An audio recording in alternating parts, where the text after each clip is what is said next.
Item F é só para a gente, então, reforçar aquela definição que a gente discutiu ainda agora. Tá? Eu quero saber, então, qual o número positivo que é o quadrado da 36. Tá? E aí, tudo bem. Né? Eu só tenho uma resposta, que é o 6. Tá? Caso vocês não saibam, né, não lembrassem que é o 6, né, que é um número pequeno, daria para fazer, né, por tentativa, teria que pegar o 36 e fazer a decomposição em fatores primos. Né? Divide por 2, né? Mas aí eu não vou fazer. Deixo para quem quiser dar uma treinada nisso, para ver se de fato vai bater com essa resposta 6 aqui. Ok? Agora deixa eu comentar o que eu falei no item A, que eu falei da raiz cúbica, né? Que o raiz cúbica de alguém é o tal número que elevado ao cubo dá 8. Tá? E nesse caso não tem problema, né? Porque eu não tenho só o 2 que é o cubo dá 8. Eu não tenho outro número que é o cubo de 8. Tá? Então, no caso da raiz cúbica, eu não preciso me preocupar em dizer que a resposta tem que ser positiva. Tá? Até porque pode acontecer de eu pegar, de eu ter resultado negativo. Se eu tiver raiz cúbica de menos 8, aí tudo bem, eu consigo uma resposta para isso. Diferentemente de pensar numa raiz quadrada de menos 49. Aqui, se a raiz quadrada de menos 49 ou de menos 36, aí eu não consigo responder no conjunto dos números reais. Isso aí é outro assunto, chamado números complexos, tá? Que a gente dá cidadania para esses números aí, mas é outra história. Tá? Então aqui a gente está trabalhando com números reais.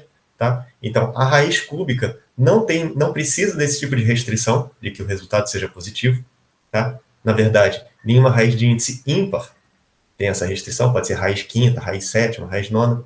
Todas elas, o resultado pode ser negativo, pode ser positivo, não tem problema, que eu não tenho duplicidade, aquele problema da duplicidade na resposta. Ao passo que eu tenho que fazer essa restrição em todas as raízes de índice par. Raiz quadrada, raiz quarta, raiz sexta. Porque eu sempre teria aquele problema de duplicidade, de poder a resposta ser um número positivo ou negativo. Então, tira o negativo, pode ser só a resposta, então tem que ser qual o número que é elevado ao quadrado, ou elevado à quarta, ou elevado à sexta, dependendo da raiz, né? Que dá qual o número positivo que é elevado a esses expoentes, dá um número do radical. No item G, eu tenho agora uma novidade aí, uma potência com expoente fracionário. E aí, como que faz essa conta? Tá? Como que resolve isso? A gente vai precisar, na verdade, de uma outra definição, tá? Porque esse caso aqui não se enquadra nem na definição de expoente natural, obviamente não, tá? E também, se eu usar a definição de expoente negativo, também não vai ajudar em nada, tá? Então, a gente precisa de uma outra definição. Então, o que a gente vai ver agora é como que a gente chega na motivação para a definição de expoente, potência de expoente fracionário. Não é uma definição arbitrária, tá? A intenção é que essa definição preserve toda a estrutura algébrica que a gente alcançou até agora, tá? Com os expoentes naturais inteiros, zero. Tá? Então, vamos ver qual é a motivação para chegar na definição. Como que a gente chega nisso? Bom, se eu quero saber quanto é esse número, eu vou chamar de x. Tá? E a minha intenção aqui é dar um jeito de anular esse denominador 3, que é o que me atrapalha, é o que eu não conheço. É a novidade para mim. Tá? Então, aqui, a malandragem vai ser, eu vou pegar os dois lados dessa equação e elevar tudo ao cubo. Elevar tudo ao cubo, né? Se isso aqui é idêntico a isso, então isso ao cubo vai ser idêntico àquele igual ao cubo.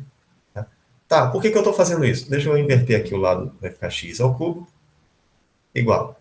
Agora que vem o truque de mestre aqui. Aqui eu vou ter que multiplicar esses expoentes, concorda? Né? Se eu quero preservar aquelas propriedades, né? Então vai ficar 8 elevado a 1/3 vezes 3. E quanto é 1/3 vezes 3? 1. Então vai ficar 8 elevado a 1, que é 8. E olha só, cheguei numa equação que eu consigo resolver, né? Uma equação polinomial. Qual o número que, quando elevado ao cubo, dá 8? Tá, moleza. A gente já viu no item A, inclusive. Tá? É o 2. Ou eu poderia escrever que esse x é o raiz cúbica, né? Fazer um passo intermediário, né? É o raiz cúbica de 8, que é o 2. Tá? Então, logo, logo, a gente vai ver que existe, que a definição para expoente fracionário tem a ver com radiciação. Eu vou inverter a ordem aqui, eu vou fazer primeiro esse 9 elevado a 0,5, tá? Depois eu volto para esse 5 elevado a meio, tá? Então aqui eu tenho um expoente decimal, tá? No fundo é a mesma coisa, tá? Eu vou transformar esse número que está na forma decimal para uma forma fracionária, tá? Que aí talvez fique mais claro para a gente o que tem que fazer. Bom, 0,5 é a mesma coisa que 1 sobre 2, né? Na forma de fração. Ou eu poderia pensar 5 sobre 10 e depois simplificar, tá no mesmo. Então eu quero saber quanto é 9 elevado a meio, tá? Então, mesma estratégia, eu vou chamar isso aqui de x e fazer alguma operação aí para tentar eliminar esse denominador 2. Tá? Aí vai ser a mesma coisa que a gente fez no item G. Eu vou elevar os dois lados, só que agora ao quadrado. Tá? Então vai ficar x ao quadrado elevado a 9, igual a 9 elevado a meio vezes 2. Meio vezes 2. Meio vezes 2 é 1. Né? Então vai ficar 9 elevado a 1, que é 9 mesmo. Tá? E aí eu ganhei essa equação aqui. Qual o número que é o quadrado da 9?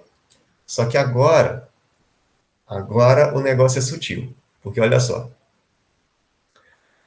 Essa equação tem duas soluções. Tá? Então vamos ver com cuidado isso aqui. Essa solução tem essa equação tem duas soluções. Uma primeira solução é o próprio 3 ao quadrado da 9. E tem uma segunda solução, que é o menos 3. Menos 3 ao quadrado também é 9. Só que eu tenho que pensar no contexto da coisa que eu estou resolvendo. Tá? Eu quero saber quanto vale esse número aqui, o 9 elevado a meio. E esse número, é a mesma coisa que eu expliquei anteriormente. Esse número não pode ser igual a dois caras diferentes. Não pode ser igual a esse e igual a esse. Tá? Porque senão, no fundo, se eu falar que isso é igual a 3 e que isso é igual a menos 3, no fundo, eu estou falando que 3 vai ser igual a menos 3. Tá? Então, resolver uma equação dessa é uma coisa. Perguntar quanto vale esse número tem essa sutil diferença. Tá? Esse cara não pode ser igual a dois caras diferentes. Agora, a solução de uma equação pode ter mais de uma resposta. Tá? Então, dentre essas respostas possíveis, eu tenho que ver aquela, tá, que se adequa ao contexto do meu problema. Tá? Pode ser que meu problema até aceite as duas respostas. Não é esse caso. Tá? Porque senão gera aquela inconsistência do 3 ser igual a menos 3. Tá? Então, diante de tudo isso que eu falei, qual tem que ser a solução adequada para esse meu problema? Aí é o que eu falei lá da raiz quadrada. Tá? A gente vai eliminar, para responder isso aqui, a única resposta possível é a solução positiva. Tá? Pela mesma justificativa, da origem geométrico do conceito de raiz quadrada. Beleza? Então, nos próximos itens, vamos refinando direitinho esse conceito para a gente não se confundir. Beleza? Agora, 5 elevado a meio. Tá? Então, mesma estratégia que eu usei no item G, tá? Vou chamar esse cara aqui de x. Tá? E a minha intenção agora é eliminar esse denominador 2. Tá? Então, a estratégia agora vai ser elevar tudo ao quadrado, os dois lados da equação ao quadrado. E aí eu vou ficar com, vou inverter aqui, x ao quadrado é igual a 5 elevado a meio vezes 2.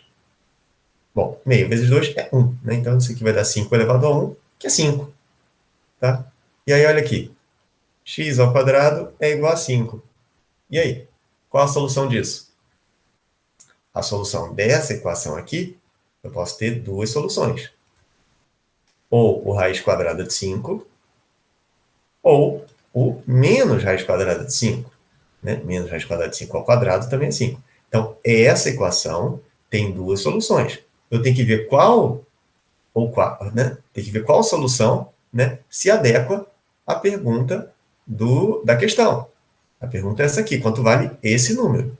E não pode ser igual aos dois, tá? Então, a resposta aqui é essa aqui. 5 elevado a meio é igual a única resposta positiva, tá? O raiz quadrada de 5.